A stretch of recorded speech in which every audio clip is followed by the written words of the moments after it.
नमस्कार, मी धनश्री तुमचं स्वागत करते माझ्या एका नवीन मिनी ब्लॉग मध्ये.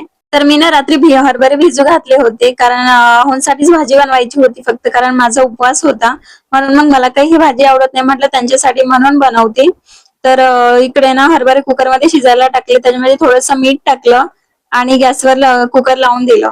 आणि माझा उपवास आहे, आज चतुर्थी आहे, तर मी साबुदाणा भिजू घातला होता माझ्यासाठी. नंतर ही मला ब्लाऊज शिवायचं होतं, तर मशीन उन्हामध्ये ठेवली होती कारण खूप दिवसाची बंद होती.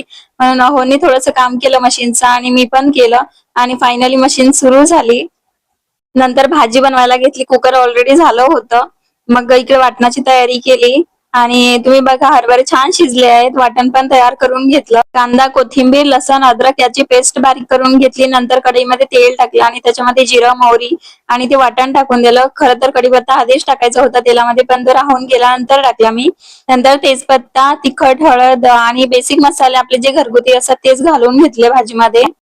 तर मी भेंडीची भाजी रेसिपी टाकली होती, तव्यावरची भेंडी, तर त्याला खूप छान कमेंट केलं तुम्ही, त्यासाठी थँक्यू. माझ्या चॅनलवर नवीन असाल तर चॅनल नक्की सबस्क्राईब करा, जेणेकरून तुम्हाला माझ्या प्रत्येक व्हिडिओची नोटिफिकेशन मिळेल.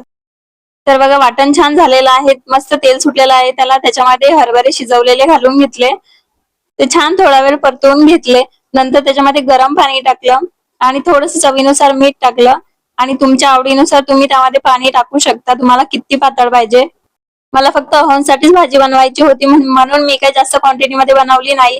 नंतर छान अशी कोथिंबीर त्यावर भुरभुरली आणि मस्त भाजी दिसत आहे आणि माझी उपवासाची उसळ पण रेडी आहे.